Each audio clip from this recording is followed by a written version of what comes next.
আসসালামু আলাইকুম সুপ্রিয় দর্শক, অনেক দিন পর আপনাদের সাথে একদম পারফেক্ট বালুশাহী মিষ্টি রেসিপি শেয়ার করতে চলেছি। অনেক ভিডিও দেখে যারা বালুশাহী মিষ্টি ট্রাই করেও এর পারফেক্ট স্বাদ, যেমন দানা দানা, বালি বালি, বাইরে ক্রাঞ্চি, ভিতরে জুসি, এই স্বাদটা আনতে পারেননি, তাদের জন্য আজকের এই ভিডিওটি। So follow this recipe.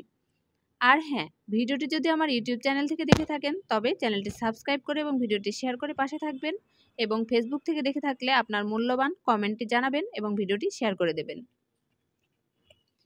এখানে আমি মিক্সিং বলে 2 কাপ ময়দা নিয়ে নিয়েছি আর দিয়ে দিয়েছি 2 চা চামচ ভর্তি বেকিং পাউডার। কিছুটা মিক্সড করে নিলাম। এবারে দিয়ে দেব 3 টেবিল চামচ ঘি। ঘি দিয়ে আবারও ভালোভাবে আটাটা মাখিয়ে নিতে হবে। খুব সুন্দরভাবে মাখাতে হবে যেন আটায় দানা দানা ভাব না থাকে, খুব সুন্দরভাবে মিশে যায়।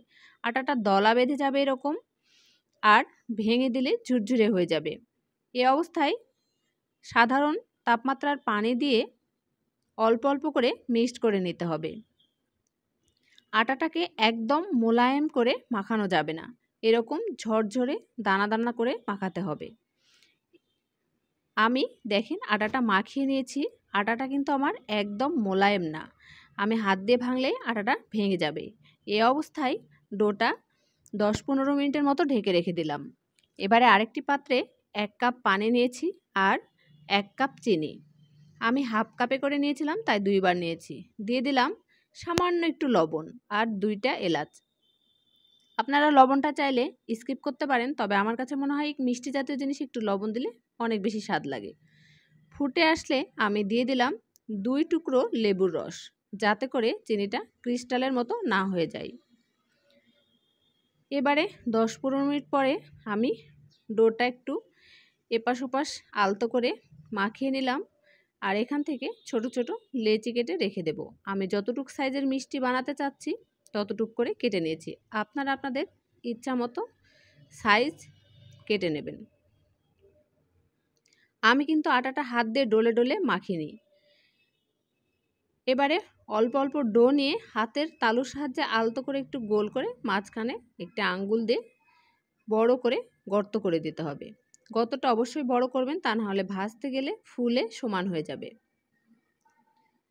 এবারে পাত্রে তেল দিয়ে দিয়েছি, আর কাঠিতে কিন্তু আমার কোনো বুদবুদ আসছে না, কিন্তু পাত্রের তলা থেকে একটু বুদবুদ আসছে। এই পর্যায়ে দিয়ে দিলাম বানানো বালুশাইগুলো। দেখেন হালকা বুদবুদ উঠছে, এই অবস্থায় কিন্তু দিতে হবে, তাহলে আপনার বালুশাইটা খেতে অনেক ক্রাঞ্চি এবং মজা লাগবে। এক পাশ 7-8 মিনিট ভাজার পরে আমি আরেক পাশ উল্টে দিচ্ছি। এটা কিন্তু আরও একটু লাল করে ভেজে নিতে হবে। অবশ্যই চুলার আঁচটা লো থেকে একটু বাড়ানো থাকবে। আমার মাঝের কিছু হয়ে গেছে। এবারে আস্তে আস্তে করে সবগুলো ভেজে নিয়ে চিনির শিরাতে ডুবিয়ে নিতে হবে। 1 মিনিটের মতো একটু ভিজিয়ে রাখলেই পুরোটাই চিনি শিরা সোপ করে নেবে। সবগুলো আমি রসে ডুবিয়ে উঠিয়ে নিলাম। এবারে আমি একটা কাজ করব, এটা আপনারা স্কিপ করতে পারেন, অনেকে পছন্দ করেন না, আর আমি একটু দেখার সৌন্দর্যের জন্য দিয়ে দিলাম। গুঁড়ো দুধে আমি বালুশাইগুলো একটু গড়িয়ে নিলাম। আপনারা চাইলে গুঁড়ো দুধে একটু ঘি মিশিয়েও নিতে পারেন। আমার মিষ্টির মধ্যে যথেষ্ট ঘিয়ের ফ্লেভার আছে, তাই আমি আর ঘি দিয়ে গুঁড়ো দুধটা মাখাই নিই।